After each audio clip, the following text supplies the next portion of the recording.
Estou perguntando aqui para você, Rogério, o que que você acha das religiões de matrizes africanas? Foi uma pergunta que veio da Europa. Aqui o Francisco Cavalcante pergunta. São as mais ancestrais, são as mais antigas. Os Bosquimanuçã, por exemplo, do deserto do Kalahari, na Namíbia, lá no sul da África, eles têm expressões que guardam há cerca de 17 mil anos.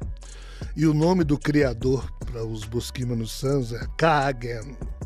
A tradução dessa expressão ou desse epíteto é o trapaceiro. Ou seja, o criador era chamado de um ser trapaceiro pelos ancestrais dos Bosquimanuçãs há cerca de 17 mil anos atrás. A questão é, esse ser hoje foi transformado em Deus para todas as religiões impositivas, tipo judaísmo, catolicismo, cristianismo, islamismo. Né? Mas antes dessas religiões surgirem, esse ser, Kaagen, ou Javé, ou Brahma, ou Alá, são epítetos para o mesmo ser, ele lidava com o ser humano de forma trapaceira, como ele fez. Abraão, mata teu filho. Então as religiões africanas foram elas que primeiro codificaram esse entendimento e são extremamente importantes.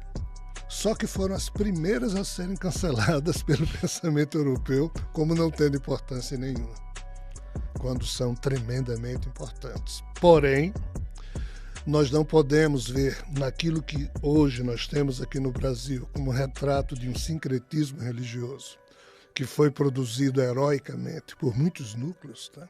Nós não podemos ver nesse retrato, que é uma espécie de um instantâneo do momento, todo um conjunto emblemático de tudo que aconteceu na África, porque não tem como fazer essa relação, muita coisa foi perdida. Eu vou só aqui dar um exemplo. Eu vou sair da África e vou para a América Central. Em 1453, quando dois frades espanhóis chegaram logo que a Espanha descobriu a América, chegaram nas terras dos maias. O frade espanhol Diego de Landa viu mais de 2.000 códices maias. O que é códices maias? São pedras, são materiais com escrita. Toda uma cultura ali estava. Existiam mais de, torno a dizer, 2.000 códices, é como se fossem 2.000 livros. Aí Diego de Landa olhou para o seu companheiro e disse: está entendendo alguma coisa? Aí o outro disse: não. Nós dois somos dois homens de Deus. Se nós não estamos entendendo essa linguagem é a linguagem do demônio. Vamos destruir tudo. E destruíram. 2 peças escaparam. Uma delas é o famoso Tzolk'in, que é o chamado calendário maia. Então, isso aconteceu na América. Imagine na África, com todo um conhecimento milenar, ancestral. A coisa é tão maluca. Os Dogões, que é outra tribo africana do Mali, um casal de antropólogos franceses, Griot, nos anos 30 do século passado, eles foram conviver várias décadas com os Dogões na África e perceberam que as festas que eles tinham mostravam que a estrela mais brilhante do céu era Sírius e que os Dogões diziam que além da grande estrela de Sírius tinha mais 2 companheiras. Mas quando você olha, obviamente a olho nu você só vê Sírius. Mas aí esse Maurice Griot, ele anotou isso. E anotou o quê? Que os Dogões diziam que em torno de Sirius C, ou seja, a terceira estrela da constelação em torno de Sirius, existia um mundozinho que gastava 50 anos para completar a órbita. Esse cara começou a tomar notas. Isso tudo está num livro maravilhoso chamado Mistério de Sirius. Mas qual é o detalhe? O que é que os Dogões dizem? Quando eu fui aluno marista, estudando para o pré-vestibular, o professor de história me disse que no Egito, aquelas 3 pirâmides, a de Kelps, Khafra e Miquerinos, elas tinham tamanhos e volumes diferentes, porque na época de Kelps o Egito estava muito bem de grana, deu para construir um super pirâmide. Na época de Khafra já estava lá uma crise, então saiu uma pirâmide mais ou menos, mas de Miquerinos era uma crise terrível, saiu uma pirâmidezinha. É isso que eu aprendi na escola e talvez vocês também. O que é que os dogões dizem? Não. Cada uma dessas pirâmides foi construída de acordo com o tamanho de cada uma dessas 3 estrelas de Sírius. Final do século passado, descobriram Sirius B, com o avanço dos telescópios, mais recentemente Sirius C. E é impressionante a diferença de massa. Sirius A é uma superestrela, mas Sirius B e C são anãs branca e marrom, respectivamente. Tem massa muito menor. Então, vejam bem,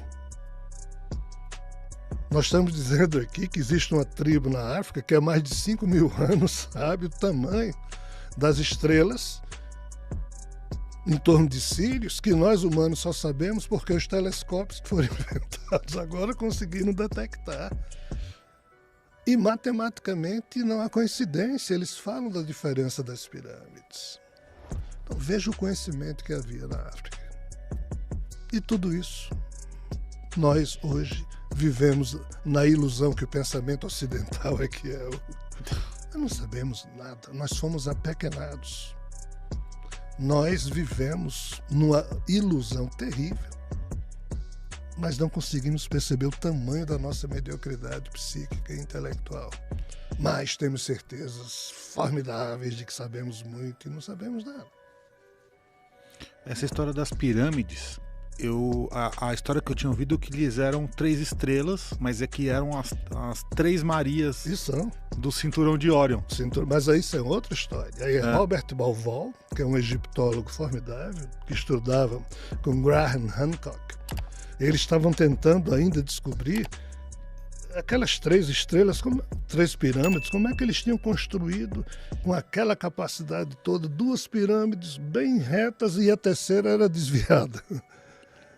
E aí Bauval dizia, eu já vi isso em algum lugar. Um belo dia, eles olhando para a constelação de Órion, percebendo que as 3 Marias, né, tem 2 constelações, tem 2 estrelas numa linha reta, mas a terceira é deslocada. Aí eles fizeram um cálculo e perceberam que a distância entre as 3 estrelas e a diferença de ângulo das 2 últimas correspondia exatamente ao lugar onde as pirâmides foram construídas. Mas eles perceberam mais. Nessa época, surgiu um programa de computador, aí Robert Bauval perguntou ao programa, algum dia no passado, essas 3 estrelas da constelação de Órion já estiveram em cima do lugar onde as 3 pirâmides do Egito foram construídas? Aí o computador respondeu, sim. Quando foi? Cerca de 12.500 anos atrás, antes de Cristo. Aí eles, estudando a esfinge, perguntaram, algum dia os 2 olhos da esfinge estavam olhando para algum ponto que olha para o ponto fixo no horizonte, estavam olhando para alguma constelação? Aí o computadorzinho jogou e disse a 12.500 anos atrás, quem estava na ponta do olhar da esfinge era a constelação de Leão.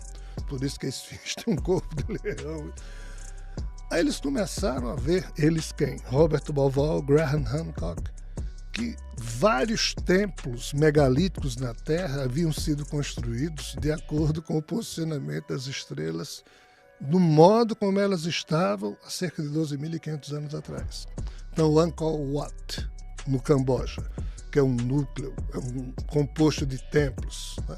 Eles perceberam que a constelação de Dragão, a mesma quantidade de estrelas que tem essa constelação corresponde à mesma quantidade de templos de Angkor Wat, a distância entre um e outra e a diferença de ângulo é a mesma.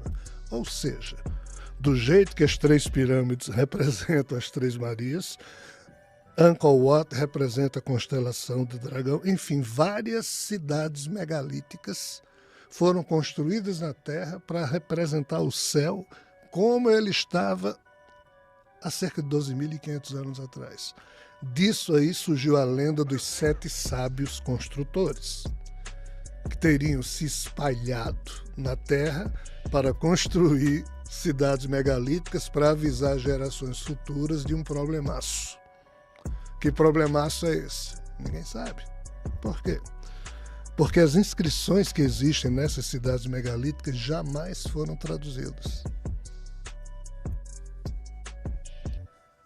Mas talvez o problemaço seja a raça humana é cobaia de experimentos e ela, entre aspas, ela é vigiada, ela é manipulada e é preciso que os humanos um dia saibam disso, até para poderem, de fato, ser úteis ao próprio progresso da raça humana, como também desses seres.